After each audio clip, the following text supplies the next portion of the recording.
Olá, estamos dando início ao programa Pense Nisso.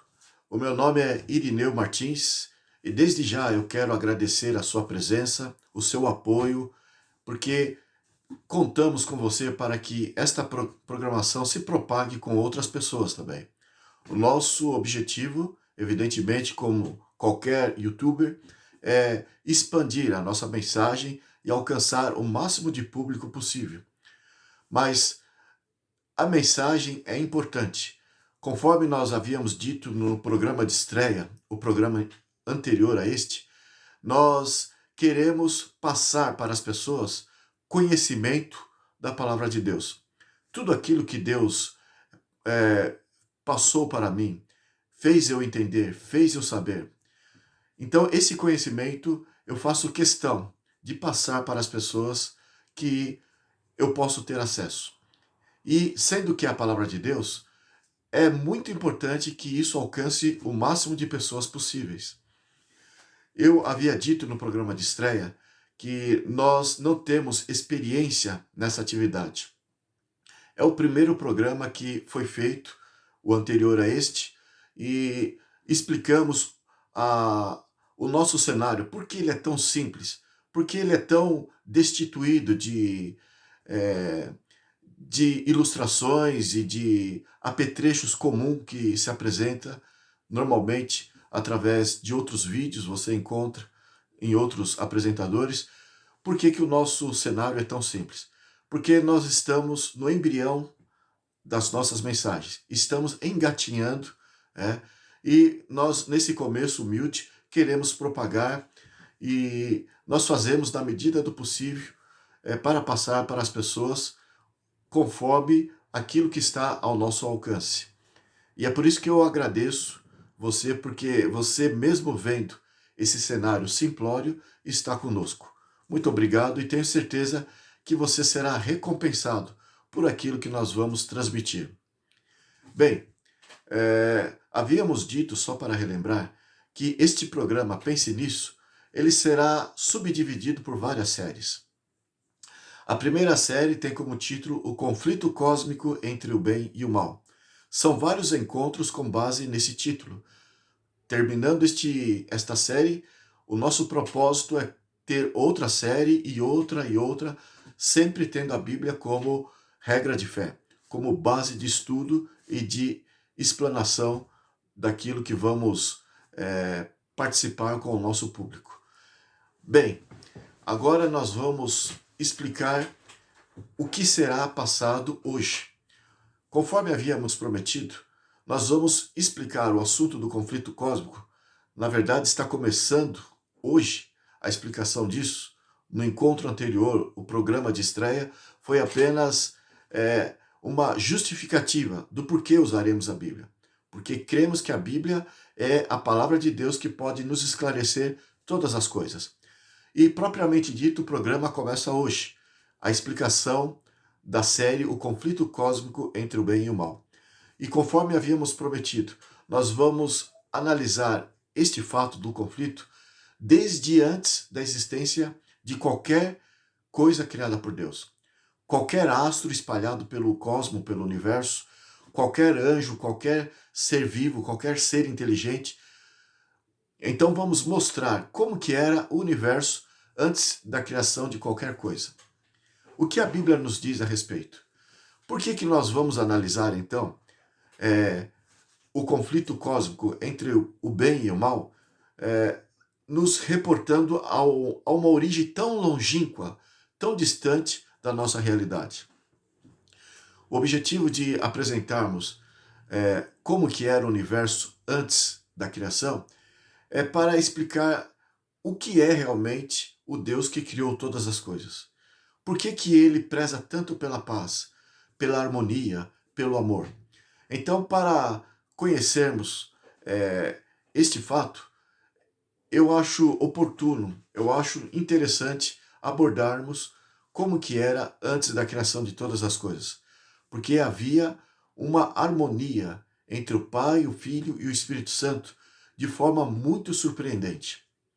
E é por isso que o nosso Criador, o Pai, o Filho e o Espírito Santo, insiste para conosco através das mensagens que encontramos na Bíblia, a sua palavra, insiste de forma muito veemente, muito apelativa, para que amemos uns aos outros.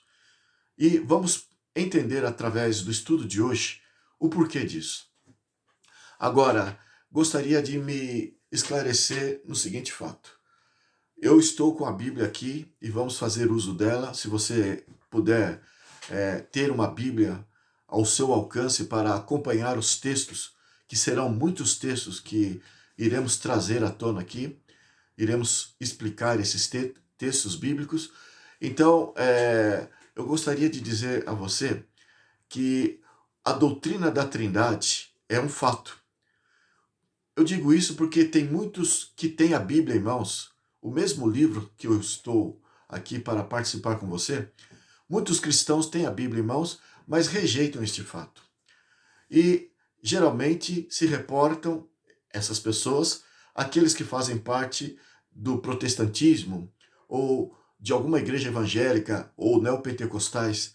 Essas pessoas que têm a Bíblia usam mais a Bíblia porque os católicos têm as tradições como norma de fé. É diferente dos protestantes, evangélicos e pentecostais, os neopentecostais. Então, eles não usam tanto a Bíblia, os católicos, mas esses outros que usam a Bíblia sentem um certo preconceito dos católicos. Porque, de fato, não vou provar isso hoje, mas num outro encontro, com certeza, iremos provar o que eu vou dizer agora. O fato é que a Igreja Católica, desde os seus primórdios, se afastou dos ensinos da Bíblia e buscou seguir tradições dos homens. E dentre as suas tradições, eles copiaram muitas ideias do paganismo, das religiões que existem principalmente no Extremo Oriente. E eles pegaram as ideias do paganismo, ideias humanas, e incorporaram nas suas doutrinas, no rol de doutrinas que eles defendem. E nós vamos provar isso que eu estou dizendo para você, dessa atitude do catolicismo, em outro encontro. Iremos provar, então não se precipite em achar que estamos fazendo uma acusação destituída de provas. Mas acontece que, para a explicação que eu estou dando aqui, os evangélicos, protestantes e neopentecostais olham para esses desvios teológicos adotados pela Igreja Católica e mantêm um certo preconceito com o catolicismo, que na verdade é o paganismo cristianizado, ou o paganismo disfarçado de cristianismo. O catolicismo é exatamente isso. Bem, me desculpe se foi ferino a colocação, mas isso iremos provar. Eu insisto em dizer que você não deixe de nos acompanhar. Eu sou obrigado a falar a verdade porque a Bíblia está aqui para que possamos fazer uso e provar a verdade para os nossos ouvintes, aqueles que nos assistem. Enfim, com base nessa atitude, essa conduta da Igreja Católica, os que têm a Bíblia e veem na Bíblia tantos desvios que a Igreja Católica mantém, similar àqueles ensinados no paganismo, eles acreditam que a doutrina que a Igreja Católica defende, do Pai, do Filho e do Espírito Santo, trata-se de uma doutrina de origem pagã, porque o paganismo abraça a crença numa variedade de deuses.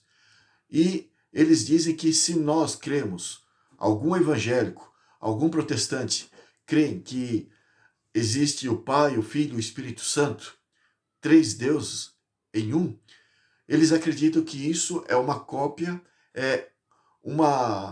um segmento daquilo que a Igreja Católica ensina, dos desvios teológicos da Igreja Católica.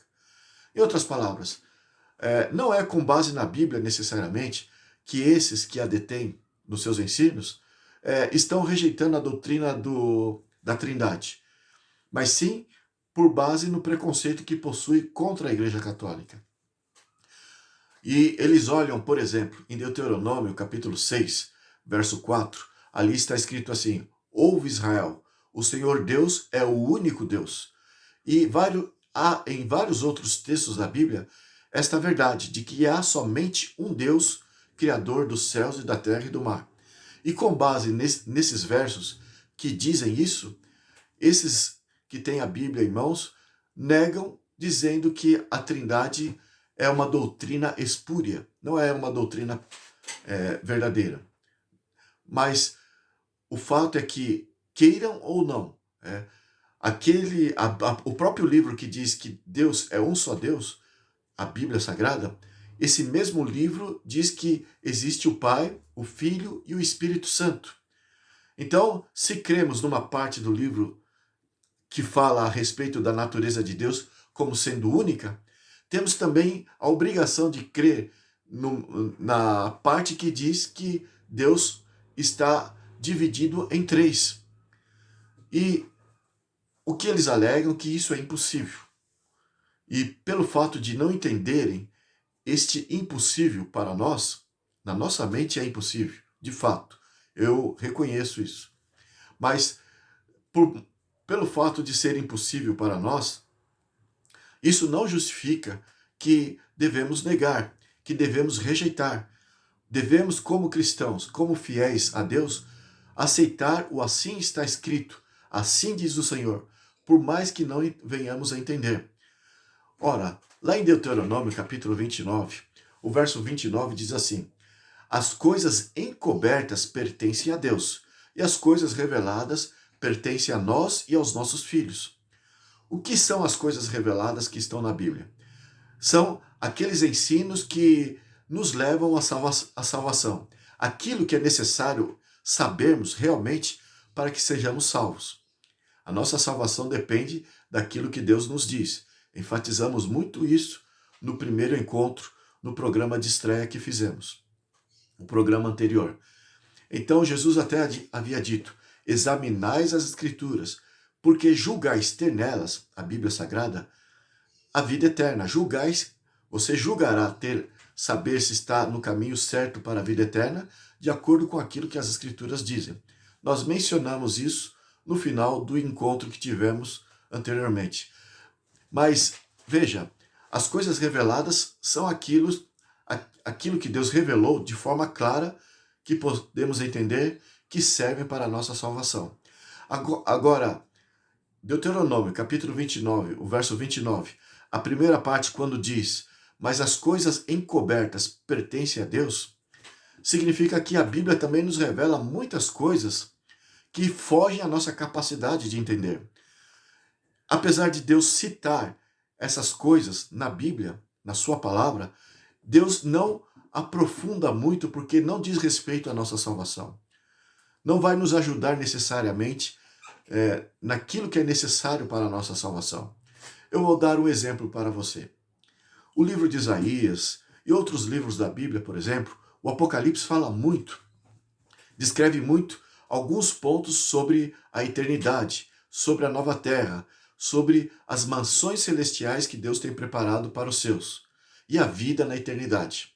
Então, há algumas citações na Bíblia referente a esta situação lá no futuro, depois da vinda de Jesus. Mas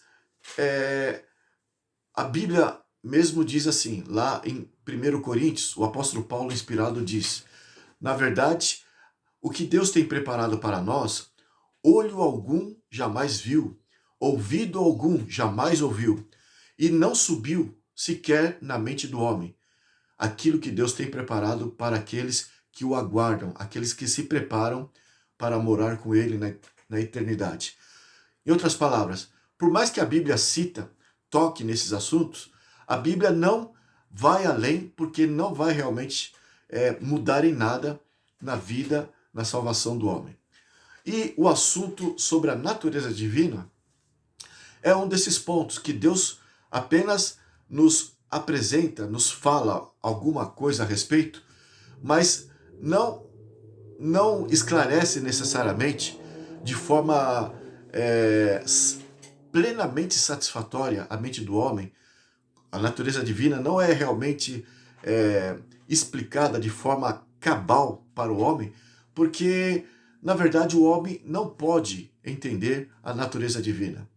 E é por isso que o homem tem a tendência de repelir a doutrina da Trindade, porque não é capaz de entender como é possível existir três em um.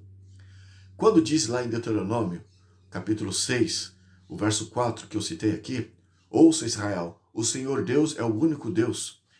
Quando diz na Bíblia, faz essas referências a respeito de Deus, nós temos que entender que a referência ali, a palavra hebraica usada para dizer que só há um Deus, é uma unidade composta. Isso na Bíblia, no hebraico, é muito comum. Por exemplo, quando Deus foi criar o homem e fez a mulher para o homem, ele diz, e unirá Deus o homem e a mulher, e se tornarão ambos, os dois, uma só carne. O termo hebraico usado ali é o termo que indica uma unidade composta. E esse termo hebraico é justamente isso que nós encontramos nesses versos da Bíblia que fala que só há um Deus. O termo Elohim, por exemplo, comum aqui que você encontra no Velho Testamento, o hebraico Elohim, uma referência a Deus, o termo Elohim é Deus no plural. E por que você encontra isso na Bíblia? A curiosidade que diz ali, façamos o homem à nossa imagem, conforme a nossa semelhança. Aqui nós vemos o Elohim dizendo essas palavras. A Bíblia aponta como sendo o Elohim. É mais do que um Deus. Está colocando Deus no plural. Por isso ele usou essa expressão de plural. Façamos o homem conforme a nossa imagem. Na Torre de Babel, quando os homens estavam construindo aquela torre em rebelião a Deus, diz a Bíblia que Deus disse, desçamos e confundamos a língua deles. Daí houve a criação de várias línguas, vários idiomas. E quando foi para chamar o profeta Isaías para o servir, Deus disse a si mesmo, a quem buscaremos para nos servir? Quem que há de ir por nós? Então, Deus colocou no plural várias situações falando de si mesmo. O Elohim está aí na colocação dessas palavras. E aí nós entendemos o que é uma unidade composta. É um Deus falando, na verdade, ele fazendo uso das outras pessoas, mas na verdade não é só um Deus, são mais do que um Deus. É por isso que você encontra lá em Isaías capítulo 9, o verso 3, uma referência a Deus dizendo assim, Santo, Santo, Santo é o Senhor. Então, o Senhor no singular, um só Deus, mas 3 vezes santo. Nós temos aqui a unidade composta. Deus é 3 vezes santo porque ao Pai, o Filho e o Espírito Santo. Apocalipse capítulo 4, verso 8, fazendo também menção desse único Deus, na unidade composta, ele é apresentado ali nesse verso como sendo também 3 vezes santo. E isso é o que a Bíblia nos defende a respeito da Trindade. A Bíblia está forrada de textos mostrando que é o Pai, o Filho e o Espírito Santo. Nós não precisamos entender para aceitar. Precisamos aceitar simplesmente porque assim a Bíblia nos diz. Vamos agora analisar o seguinte. Lá em Gênesis, no capítulo 1, existe uma coisa que eu gostaria de analisar a respeito da criação, o livro do Gênesis, lá no capítulo 1. Eu gostaria de analisar uma curiosidade antes de darmos continuidade aqui nesse assunto que estamos abordando. Muitas pessoas não sabem disso que eu vou dizer agora. O fato é que o relato da criação que você encontra lá em Gênesis capítulo 1 não diz respeito à criação de todos os planetas, de todas as estrelas, de todas as galáxias. Diz respeito apenas à criação do nosso sistema solar. É por isso que muitas pessoas ficam confusas que quando Deus foi criar esse sistema solar exclusivo para o benefício da raça humana, a obra-prima das mãos de Deus, que seria criada logo a seguir. Então, quando Deus foi criar o sistema solar, já havia, nós vamos ler esse texto, já havia águas na escuridão, no abismo que existia aqui. E de onde veio essas águas? De onde veio essa poeira cósmica que estava nessa região escura antes da criação deste planeta. Essas águas, essa poeira cósmica que havia ali, nós vamos ler o texto, são resquícios de outros planetas criados por Deus, de outros astros que Deus já havia criado. Evidentemente, Deus já havia criado muitas outras galáxias, muitos outros planetas, muitas estrelas. A Via Láctea, que é a nossa galáxia, já existia. Possivelmente a galáxia Andrógena já existia, a galáxia mais próxima da nossa. E Deus criou todas essas coisas, e quando foi para criar o homem, aqui no nosso sistema solar, já existia resquícios espalhados nesta região no qual ele criou para nós o sistema solar. É por isso que havia águas, conforme nós vamos ler aqui em Gênesis capítulo 1. Eu convido você, se você tiver ao teu alcance uma Bíblia, que acompanhe a leitura. Gênesis capítulo 1, a partir do verso 1 nós lemos assim: No princípio criou Deus os céus e a terra. Aqui já está dizendo que Deus estava presente e ele é o autor da criação. Mas que Deus é esse? Esse Deus apresentado, fique gravado em sua mente. Trata-se do Deus chamado de Pai, o Deus Pai. Agora veja, o verso 2 diz assim: A terra, porém, estava sem forma e vazia. Havia trevas sobre a face do abismo. Era um abismo totalmente escuro. E o Espírito de Deus pairava por sobre as águas. Então, esse abismo escuro que estava aqui nessa região do sistema solar, antes da criação das estrelas existente ao alcance dos nossos olhos, no nosso céu atmosférico, no nosso céu estelar, antes disso, havia águas que estavam aí. E é justamente isso que eu havia dito para você. Essas águas vieram como resquícios de outros mundos, de outros planetas, de outras coisas que Deus havia criado anteriormente.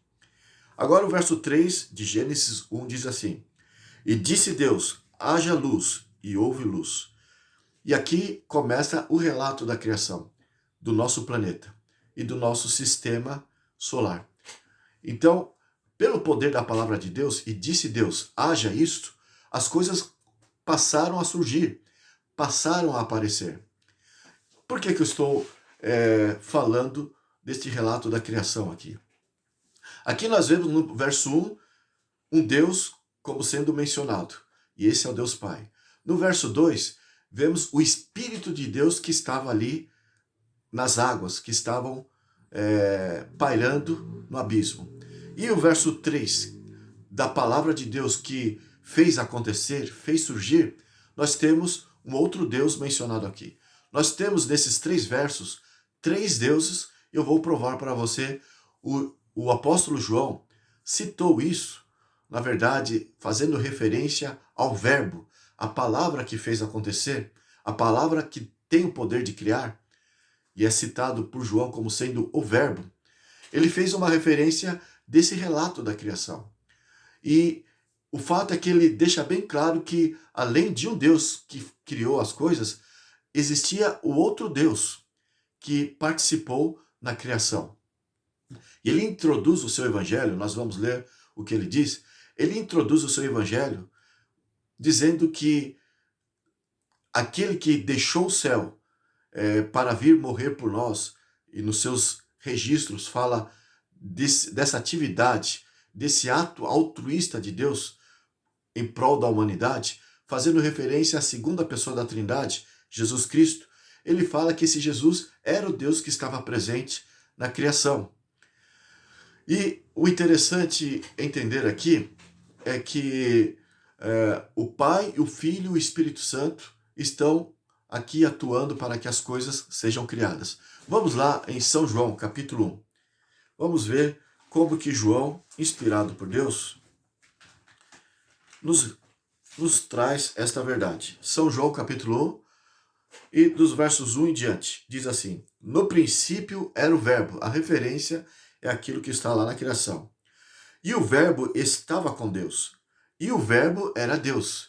Você percebeu como que ele já começou a introduzir o seu evangelho falando da presença de dois. O Verbo era Deus e o Verbo estava com Deus. Se vê claramente a presença de dois Deus, né? Dois deuses. Eu estou usando no singular porque na verdade é confuso a situação aqui. Mas o Verbo estava com Deus e o Verbo era Deus. E diz assim o verso 2: ele estava no princípio com Deus. Ele está afirmando o fato de que este Verbo estava com Deus. E esse Verbo é a palavra. É, é a palavra que faz acontecer, porque verbo é um indicativo de ação. E Deus é a ação que fez surgir as coisas que, pelo poder da sua palavra, veio à existência. Agora, o verso 3, ele vai explicando melhor João aqui. Todas as coisas foram feitas por intermédio dele. O foco dele é a segunda pessoa da Trindade, é o Verbo. E sem ele, nada do que foi feito se fez. Então, uma coisa também interessante deixar claro aqui. Ele está fazendo referência à criação do sistema solar. Mas o que foi contado ali no Gênesis, na criação do sistema solar, é um protótipo do que aconteceu no início, antes da criação de qualquer coisa que Deus criou. Porque é assim que Deus cria. Antes das coisas, primeiro vem Deus. E aqui diz, todas as coisas. Todas as coisas significa que ele estava antes de todas as coisas. O verso 3 que eu estou lendo.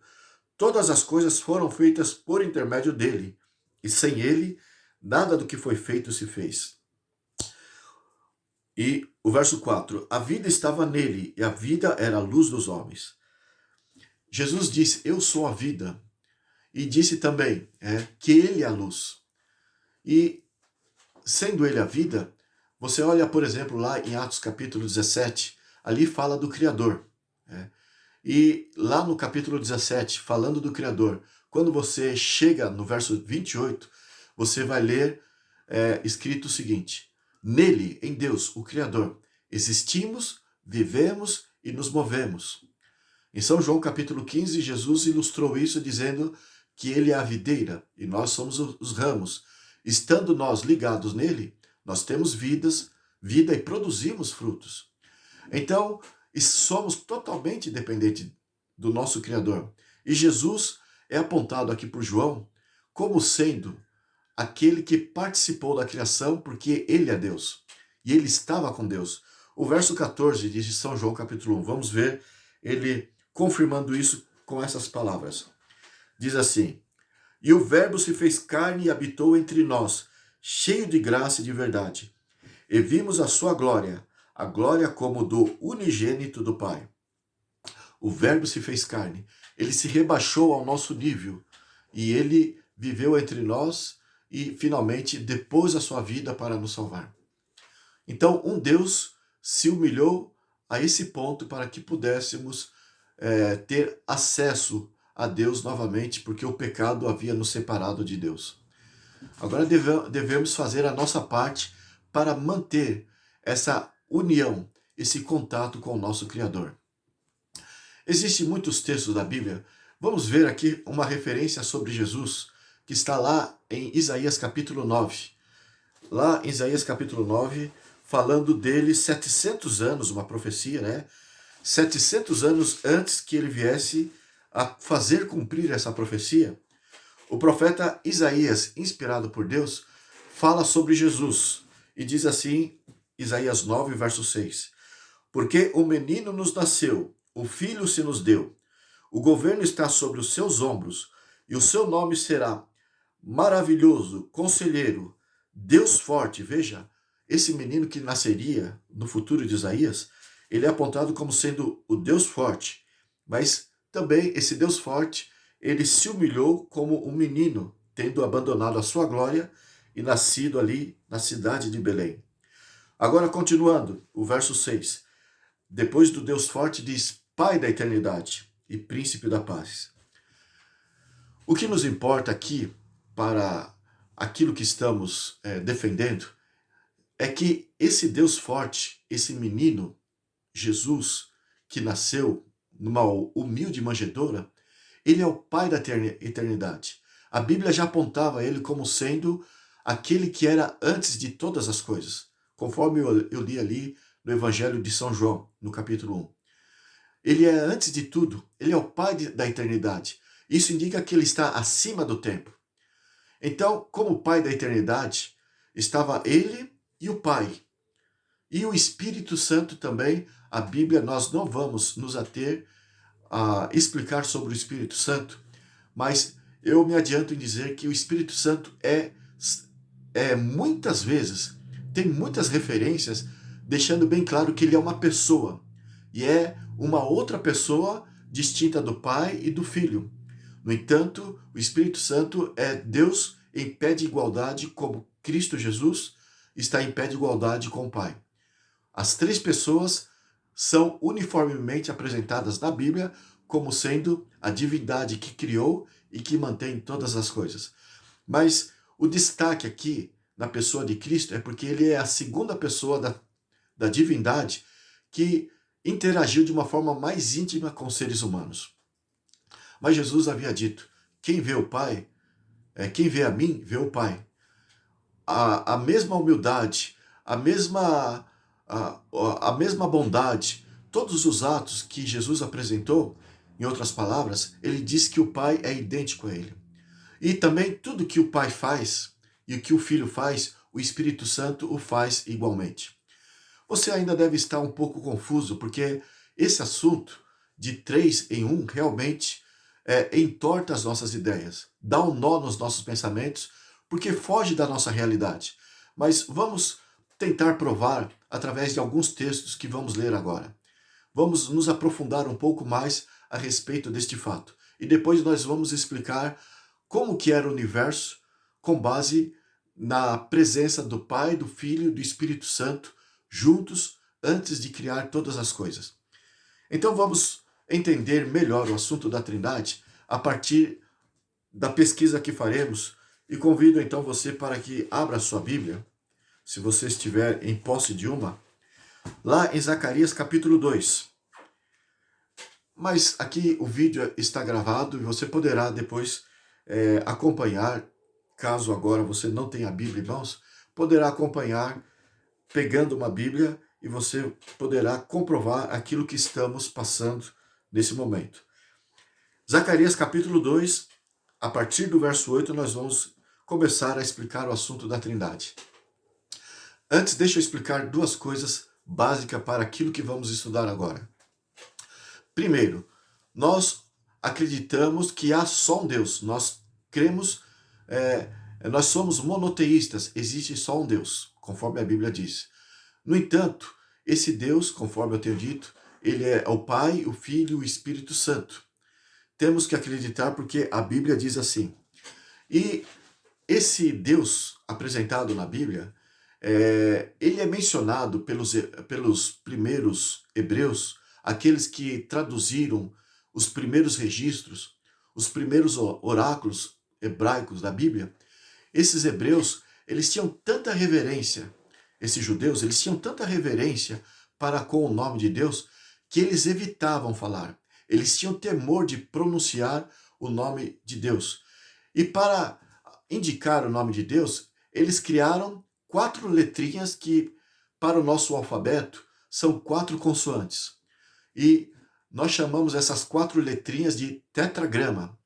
Então, eles pronunciavam o nome do Todo-Poderoso, do Altíssimo, o Bendito, o Eterno, através dessas 4 letrinhas.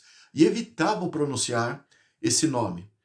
E os tradutores traduziram essas 4 letrinhas para o termo Jeová, J-H-V-H. Então, para a nossa língua está essas 4 consoantes, o tetragrama, J-H-V-H. E eles traduziram essa palavra, o Jeová, conforme a Testemunhas de Jeová defende, com unhas e dentes, que a pronúncia certa é essa, o termo do Altíssimo é Jeová. Mas isso não importa. O importante é que a pessoa é indicada, o Todo-Poderoso é indicado através desta palavra, Jeová. E você vai encontrar esse tetragrama, esse Jeová, na sua Bíblia aí, que você deve ter, irmãos, através da palavra Senhor. Como que você sabe qual é o termo Senhor que indica o Jeová? Quando você encontrar a palavra Senhor com as letras maiúsculas. Todas elas devem estar como letras maiúsculas. Então, é uma referência ao Jeová, ao Altíssimo. Então, essa é a primeira coisa que eu queria te preparar para o que vamos tratar aqui. A segunda coisa que eu queria que você soubesse é que na Bíblia é muito comum, do Gênesis ao Apocalipse, de capa a capa, você encontrar um Jeová se referindo ao outro Jeová.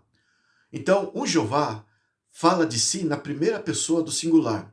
E ele fala de um outro Jeová na terceira pessoa do singular. Eu explico. A primeira pessoa do singular é aquele que está falando. A segunda pessoa do singular é aquele que ouve. E a terceira pessoa do singular é aquela no qual está a se falar. Então, você vai encontrar muito na Bíblia, é muito comum um Jeová falando para nós, fazendo referência de um outro Jeová. E nós vamos perceber nesse trato que a Bíblia dá a respeito de Jeová, de fato existe mais do que um Deus criador dos céus e da terra. Não estou te pedindo para que você entenda, porque eu também não entendo, mas que você simplesmente aceite, porque é assim que Deus nos revela através da sua palavra. Vamos então ao texto citado, Zacarias capítulo 2, dos versos 8 em diante. Então vamos aqui, ó. Diz assim: pois assim diz o Senhor, letra maiúscula, todas as letrinhas, Senhor, é o Jeová.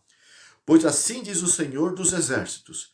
Então quem vai falar aqui, eu vou explicar para que fique bem claro o assunto. Quem vai falar aqui é o Senhor dos exércitos, é o Jeová.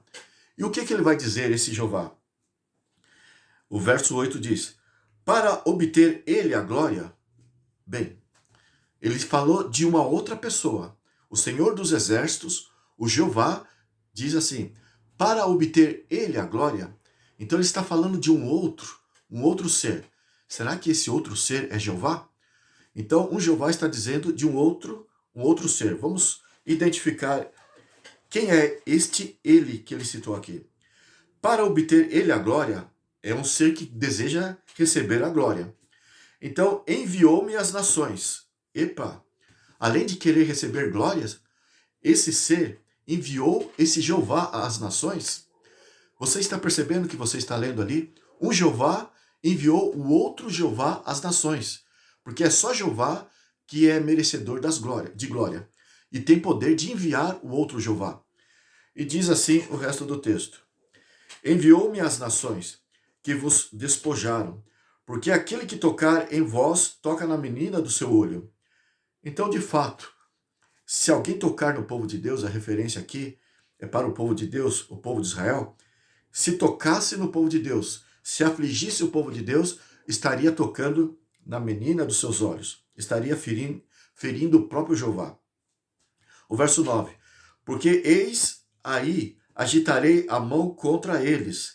Então, está aqui na primeira pessoa, o Jeová que foi enviado por outro Jeová que está dizendo: porque eis aí agitarei a mão contra eles, e eles virão a ser presa daqueles que os serviram. Assim sabereis vós que o Senhor dos exércitos é quem me enviou. Primeiro ele se identificou ao dizer: assim diz o Senhor dos exércitos. O Senhor me enviou. E de repente aqui ele identificou realmente que esse que enviou é o Senhor dos exércitos. Então temos dois senhores do exército, ou dos exércitos. Um que enviou e o outro que foi enviado. O livro de Zacarias trata muito desse fato. O verso 10, Zacarias 2, verso 9, capítulo 2, verso 10. Canta e exulta, ó filha de Sião, porque eis que venho e habitarei no meio de ti, aquele que foi enviado. E esse que foi enviado diz assim: eis que venho e habitarei no meio de ti, diz o Senhor. Naquele dia, muitas nações se ajuntarão ao Senhor. Agora fez referência ao outro Jeová na terceira pessoa do singular. E serão o meu povo, agora trouxe para si, e habitarei no meio de ti, e saberás que o Senhor dos Exércitos é quem me enviou a ti.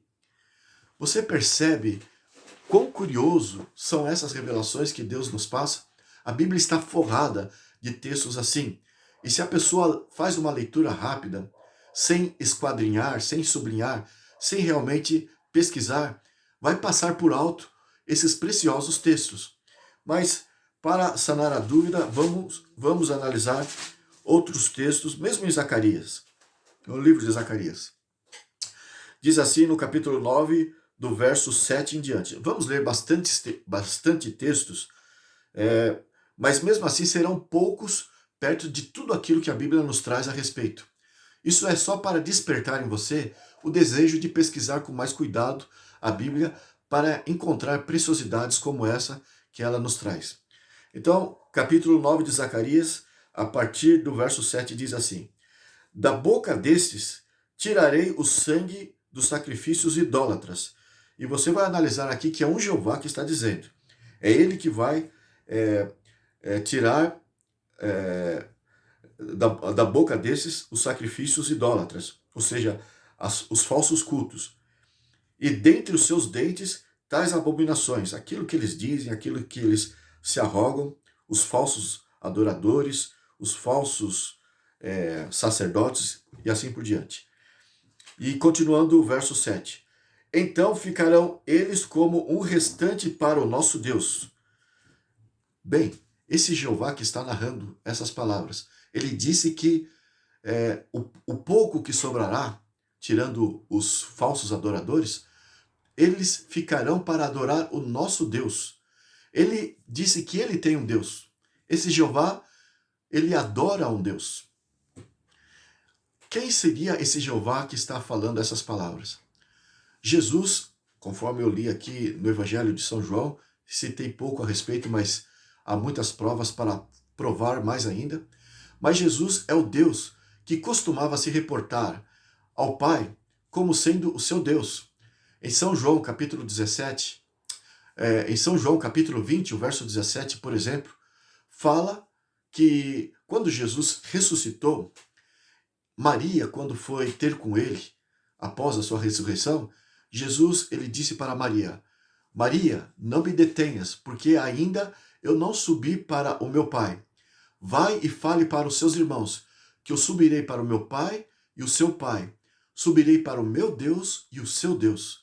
Jesus é Deus, e ele disse que ele subiria para o seu Deus. E aqui estamos dando um parênteses para explicar quem é esse que está narrando aqui em Zacarias 9. É o próprio Jesus que costuma chamar o Pai como sendo o seu Deus. Mas Jesus também é Deus. Jesus disse para Satanás, lá em São Mateus capítulo 4, somente a teu Deus adorarás e prestarás culto. Somente Deus deve ser adorado. Coisa citada pelo próprio Jesus nessa ocasião. E aqui em São João capítulo 20, os versos 27 e verso 28, há um relato curioso, entre tantos outros, que após a sua ressurreição, Jesus se encontrou com os discípulos e o incrédulo Tomé, ele estava colocando dúvida de que era realmente Jesus que havia ressuscitado. Mas depois que Jesus provou que era ele mesmo, ali em São João, capítulo 20, verso 27 e verso 28, ali nos dizem que Tomé caiu de joelhos perante Jesus e o adorou e disse: Senhor meu, Deus meu. Ora, se Tomé tivesse falando alguma heresia naquela hora, ele seria repelido por Jesus. Ele teria falado para Tomé o mesmo que ele falou para Satanás. Somente a teu Deus adorarás e prestarás culto. Mas há muitos textos na Bíblia que mostram Jesus sendo reconhecido como Deus, acolhendo essa adoração, esse reconhecimento, e ele, de fato, ele é apontado na Bíblia como sendo Deus, a segunda pessoa da Trindade. Voltando a Zacarias 9 aqui. Diz assim, continuando no verso 7. Para o nosso Deus, e serão como os chefes de Judá e Ecrom e como Jebuseu. E ele está na primeira pessoa aqui fazendo referência. O verso 8. Acampar-me-ei ao redor da minha casa. E aqui, no verso 8, ele vai dizendo o que ele fará. E agora ele sai de si mesmo, da primeira pessoa do singular, e agora ele dá continuidade ao assunto, se reportando ao outro Jeová, se reportando a ele na terceira pessoa do singular. Então diz assim o verso 9: Alegra-te muito, ó filha de Sião, exulta, ó filha de Jerusalém.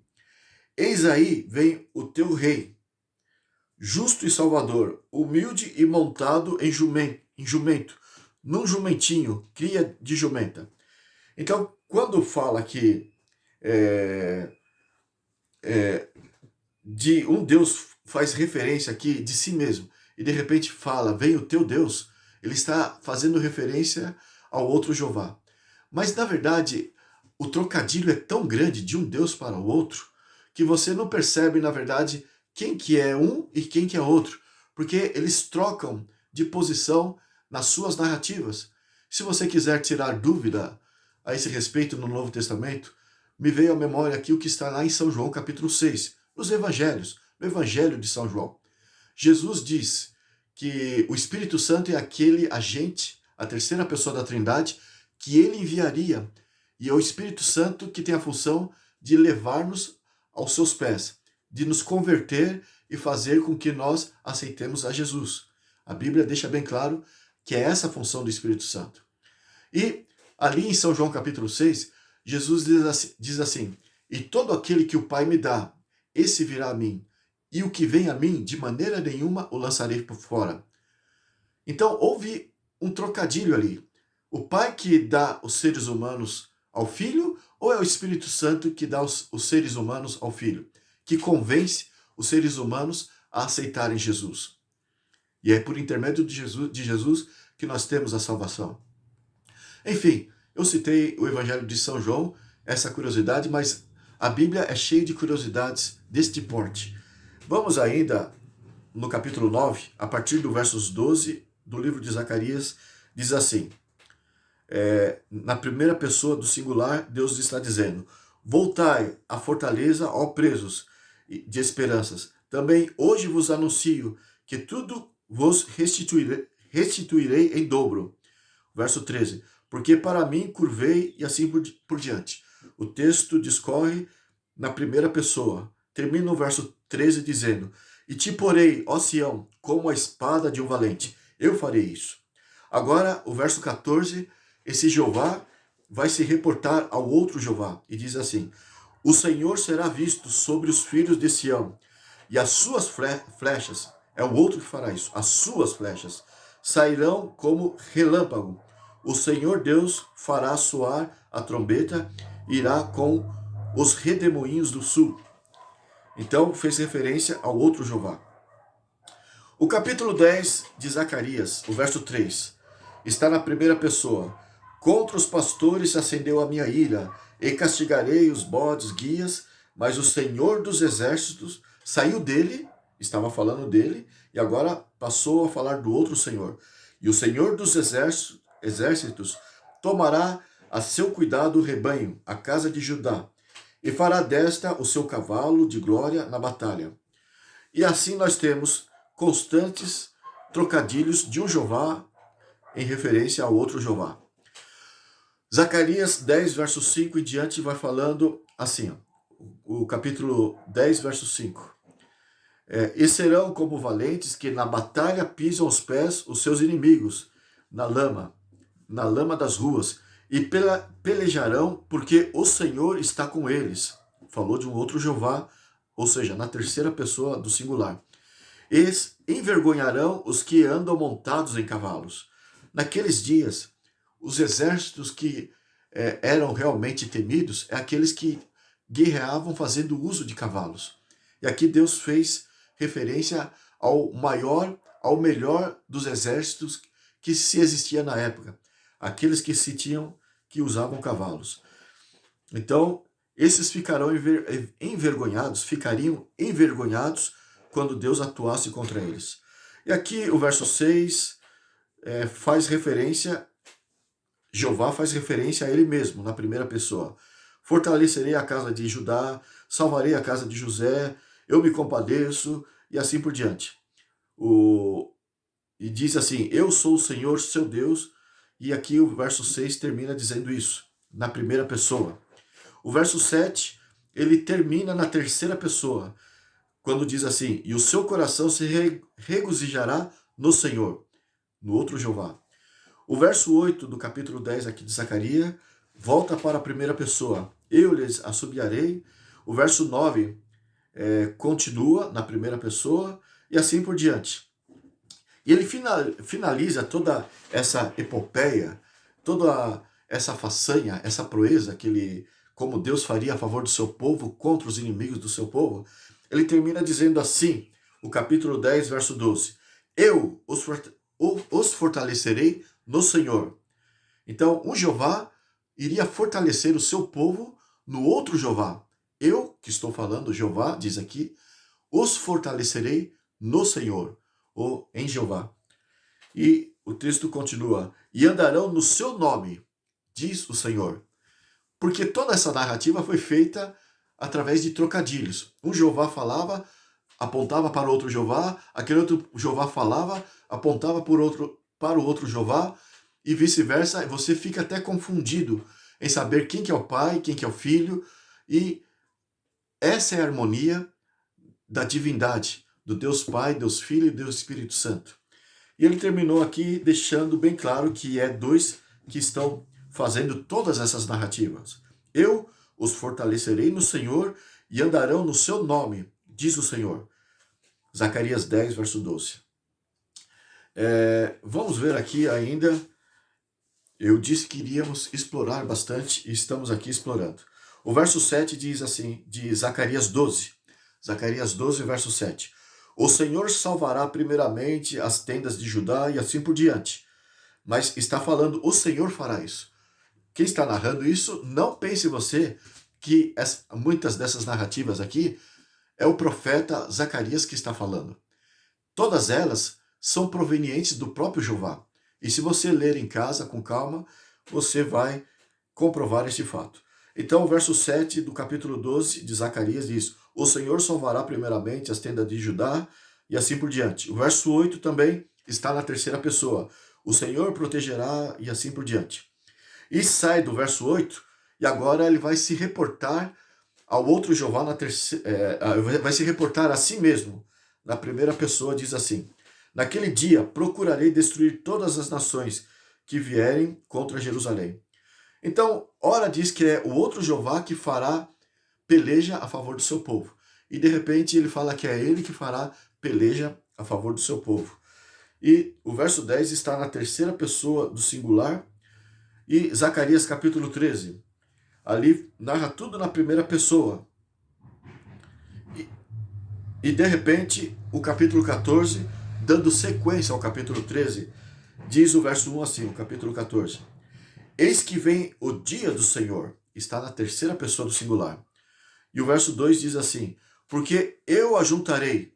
Então ele saiu do dia do Senhor, do outro Senhor, e agora ele voltou para a sua pessoa, dizendo: porque eu ajuntarei todas as nações.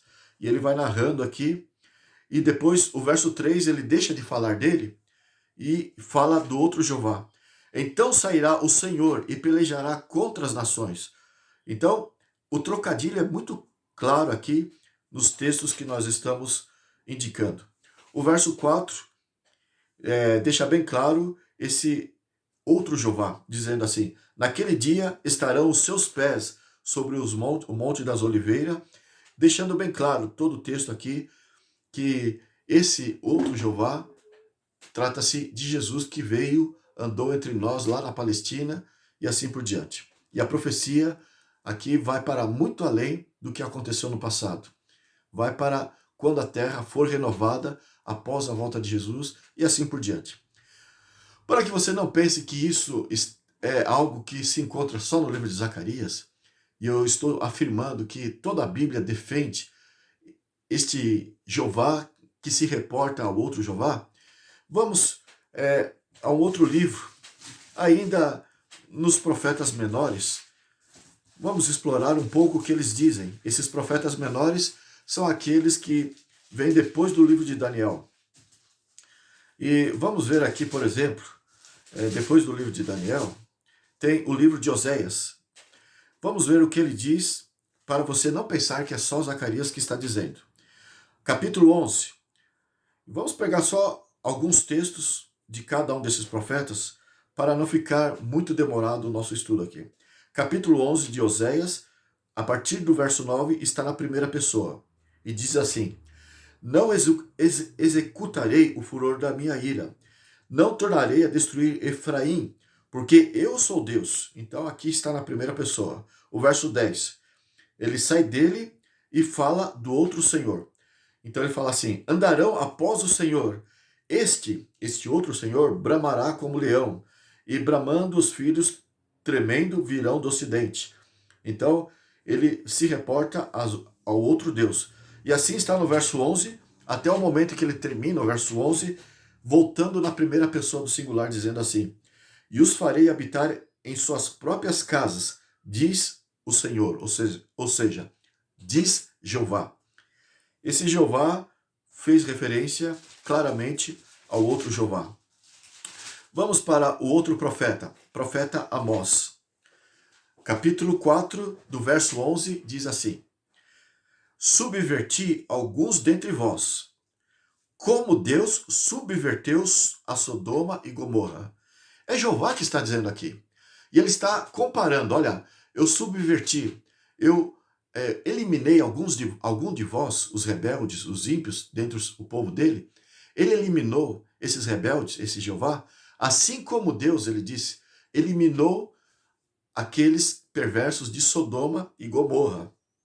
E diz assim ainda o verso 11: e vós fosse como um tição arrebatado da fogueira, os que sobraram. Contudo, não vos convertestes a mim, diz o Senhor. Então, é Jeová que está falando essas palavras.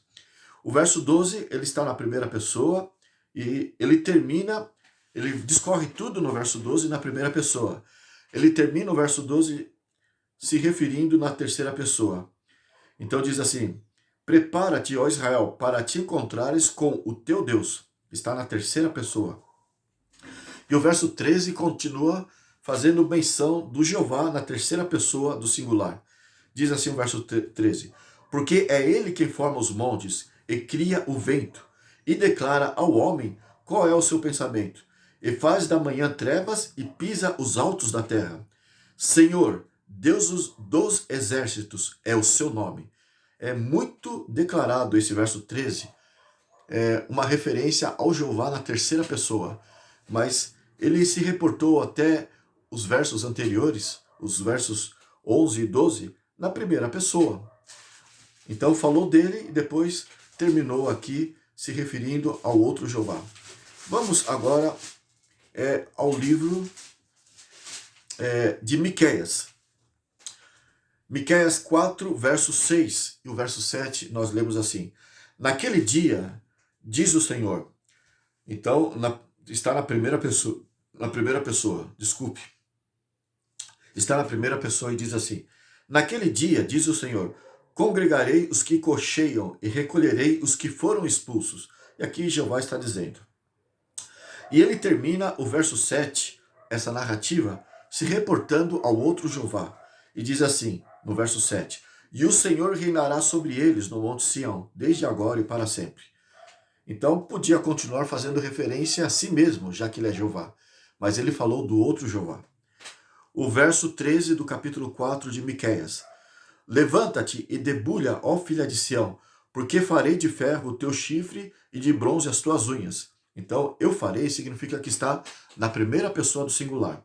E o texto continua, o verso 13, e termina dizendo assim: e será dedicado ao Senhor os seus bens, ao Senhor de toda a terra. Então, termina o verso se referindo ao outro Jeová. O próximo livro, um pouco adiante, é Sofonias, um profeta menor. Digo menor não de qualidade, menor de conteúdo ou de escrita inferior aos livros como Jeremias, Ezequiel, Isaías e Daniel. Esses são os profetas maiores da Bíblia. E quando eu falo profeta menor, significa que os seus escritos são com menos páginas, com menos número de folhas registrados. E diz aqui Sofonias, no capítulo 1, do verso 4 em diante: estenderei a mão contra Judá. Está na primeira pessoa do singular. E ele vai discorrendo aqui o verso 4 na primeira pessoa, entra no verso 5, ainda se referindo à primeira pessoa, mas termina o verso 5 se reportando ao outro Jeová. E diz assim: os que adoram ao Senhor e juram por ele e também por Milcom. Em outras palavras, está dizendo aquele povo que dá as mãos a Deus e dá as mãos ao diabo, mistura o bem com o mal com o bem, e fica acochambrando as coisas, fazendo esse equilibrismo entre o santo e o profano, esse estado laodiceano, em outras palavras. Então Deus diz assim, que ele vai punir essas pessoas. O verso 6 vai estar na terceira pessoa aqui. E o verso 6 continua: e os que deixam de seguir ao Senhor, e os que não buscam o Senhor e nem perguntam por ele. É o Jeová que está falando disso. E fala que aqueles que não recorrem, não buscam ao outro Jeová, então essas pessoas é que sofrerão a punição. Sofonias, no capítulo 1 ainda, do verso 8 em diante. No dia do sacrifício do Senhor. Então, aqui está na terceira pessoa, no dia do sacrifício do Senhor. Ou seja, como se fosse de uma outra pessoa, do outro Senhor. Agora ele continua a frase na primeira pessoa, se reportando a si mesmo. Então, nesse dia do sacrifício, hei de castigar os oficiais, os filhos do rei e assim por diante. O verso 9: castigarei também naqueles dias todos aqueles que sobem o pedestal, e assim continua, terminou da terceira pessoa para a primeira pessoa do singular. Sofonias capítulo 2, verso 9, diz assim: portanto, tão certo como eu vivo, diz o Senhor dos Exércitos, o Deus de Israel, está na primeira pessoa. Ele fará isso, aquilo, a narrativa aqui continua, e ele sai dele, que ele faria isso. Mas ele deixa de falar dele, e agora ele se reporta ao outro Deus, ao outro Jeová, dizendo assim, a partir do verso 11 agora: o Senhor será terrível contra eles, o outro Jeová, porque aniquilará todos os deuses da terra, todas as ilhas das nações, cada uma do seu lugar o adorarão. Então, é muito claro isso. Eu dei alguns textos apenas para que você soubesse como que você deve estudar a partir de hoje, com mais cuidado a Bíblia, para não perder essas preciosidades de informações que a Bíblia nos traz. Mas para enfechar mesmo o assunto, isso que nós estamos tratando aqui, vamos ver o que está escrito aqui em Gênesis, capítulo 19, o verso 24. Diz assim: então fez o Senhor chover enxofre e fogo da parte do Senhor sobre Sodoma e Gomorra. Você lembra que nós havíamos lido uma profecia lá de Amós, que foi dito assim eu subverti os infiéis, assim como Deus subverteu Sodoma e Gomorra. Então, um Jeová, eu havia trabalhado nesse texto de Amós, um Jeová explicou que o outro Jeová havia subvertido, havia aniquilado Sodoma e Gomorra. E agora, aqui em Gênesis capítulo 19, verso 24, diz: então fez o Senhor chover enxofre e fogo da parte do Senhor sobre Sodoma e Gomorra. Um Jeová, um Senhor, fez chover enxofre e fogo da parte do outro Jeová, da parte do outro Senhor, sobre Sodoma e Gomorra. Então, o que nós tiramos desses versos? Nenhum faz coisa alguma sem o consentimento do outro. Um Deus está em plena harmonia, em plena concordância com outro Deus. É por isso que Deus, na sua índole de se harmonizar, de viver em concordância, Pai, Filho e Espírito Santo, é por isso que, sendo Ele o Criador, Ele espera que as suas criaturas também se deem bem, se interajam com amor, com afinidade, para que haja paz. Jesus, lá em Isaías 9, verso 6, nós lemos o texto, ele é tido como o príncipe da paz. E nós vamos nos aprofundar nesse texto e em outros assuntos, em outros encontros que teremos. O fato é que a Bíblia apresenta é, a realidade da Trindade. Você não deve acreditar só porque você ouviu falar que o paganismo tem uma multiplicidade de deuses e que a Igreja Católica corrompeu os ensinos do cristianismo, trazendo os ensinos do paganismo para o seio do cristianismo, e que quem prega a Trindade está copiando os erros, os desvios teológicos da Igreja Católica. Você não deve se estribar nessa teoria. Você deve aceitar, se a Bíblia diz que está certo, por mais que seja pregado por instrumento errado, você tem que aceitar não porque por causa do instrumento, mas porque a Bíblia assim nos revela. Nós temos dificuldades de aceitar o assunto da Trindade porque a nossa cultura funciona assim.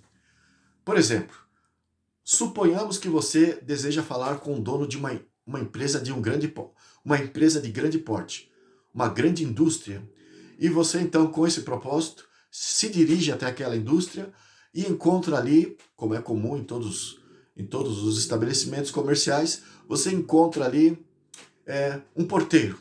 Está numa sala pequena, ele está sentado em uma cadeira simples, comum para os porteiros, diante de uma mesa simples, está atendendo na recepção. Você então chega com o propósito de falar com o dono da empresa e fala para aquele porteiro: por favor, eu gostaria de falar com o porteiro. Onde eu posso encontrá-lo? Qual seria a sua surpresa se aquele porteiro se erguesse da cadeira e dissesse: pois não, estou ao seu dispor, eu sou o dono da empresa. Você certamente iria achar que ele estaria brincando, que ele está de gozação da sua cara. E ignorando esse porteiro, é possível que você iria deixar ele de lado e iria adentrar a empresa. Iria buscar alguém para pedir alguma informação, que lhe desse alguma informação a respeito. E de repente, nessa investida sua, você encontra uma pessoa arrumando um equipamento, arrumando alguma máquina. Essa pessoa está com as mãos cheia de graxa, está suja, está com uma roupa suja, ele está suado, sai debaixo daquela máquina, vamos supor que seja uma grande máquina, ele está arrumando a mecânica da máquina. E quando você o interpela, fala com ele, ele sai debaixo da máquina e diz: pois não, o que posso te ajudar? Aí você lhe expõe o seu desejo. Você lhe diz: eu gostaria de falar com o dono da empresa, por favor, pode me indicar como que eu faço para encontrá-lo? Qual seria a sua surpresa se ele dissesse: é só falar comigo, eu sou o dono da empresa? Você iria repelir como repeliu o que o outro disse a princípio. Você iria desprezar ele mais uma vez, como fez, iria desprezar o homem, vamos supor que há uma escada ali. E no fim da escada há um escritório. Você supondo que aquele escritório seja o compartimento do dono da empresa, você deixa de lado aquele homem que está limpando as suas mãos sujas em um trapo ali, um trapo qualquer, e você então se dirige ao escritório, sobe a escada, abre a porta e ali você vê um local muito agradável, requintado, muito bem ornamentado, uma mesa com computador, com todos os apetrechos de escritório, um homem atrás dessa mesa, sentado numa cadeira, almofadada, uma mesa especial para o diretor de empresa, e ele está ali engravatado, alinhado, e lhe atende e diz: pois não, no que posso te servir? Eu acredito que você agora diria: até que enfim encontrei o dono da empresa. E você revela o que aconteceu. Você poderia dizer para esse homem que você está se comunicando agora: olha, os teus funcionários, eles têm muito senso de humor. O porteiro disse que era o dono da empresa. Aquele senhor que estava arrumando aquele equipamento, aquela máquina, aquele senhor todo sujo, ele também se arrogou como dono da empresa. Mas esse senso de humor, eu não tenho tempo para isso. Eu precisava falar com o dono e aqui estou para falar contigo. Quão surpreso você ficaria se esse homem dissesse: na verdade, você passou por 2 donos da empresa. Assim como também eu sou dono, eles também são donos. E você ficaria surpreso porque não é comum haver donos de empresas, principalmente de grande porte, atendendo na recepção ou sujando as mãos no trabalho servil ali. Porque os donos da empresa, no nosso século, na nossa realidade, de fato ficam administrando as coisas em um escritório. E nós acreditamos que assim funciona com a divindade. Olhamos para o Pai, é aquele que é Deus mesmo, é o único Deus. O Filho, há certa dúvida de que ele possa ser Deus, por alguns religiosos, alguns cristãos. E o Espírito Santo, alguns até banem. Por mais que a Bíblia esclareça todos esses fatos, tem pessoas que rejeitam terminantemente que o Espírito Santo seja uma pessoa da divindade. Mas a Bíblia nos diz, e temos que aceitar, porque a Bíblia nos diz, e a realidade de Deus é bem diferente da nossa realidade. Porque um deles é chamado de Pai, o outro é chamado de Filho e o outro é chamado de Espírito. É conforme as atividades que eles exercem em prol da natureza criada, em prol principalmente dos seres humanos caídos. Então, usando um jargão que o homem pode identificar a atuação de Deus na sua vida, era necessário Deus se identificar se projetar desta maneira para nós. Porque nós entendemos o seguinte: aquele que administra, aquele que cuida, deve ser o pai, nós chamamos de pai. Aquele que nasce em uma casa, por nascer, nós chamamos de filho.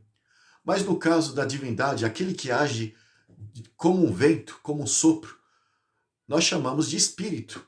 Então, de acordo com as funções que eles exercem, o Pai, o Filho e o Espírito Santo, eles recebem, a eles é atribuído esses títulos.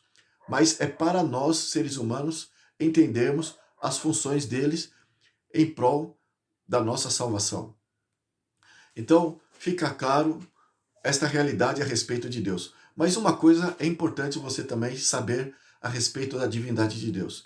Nós costumamos pensar que o Pai, o Filho e o Espírito Santo são assim como nós, que nós, com respeito ao passado, nós temos memórias, nós temos lembrança do que aconteceu.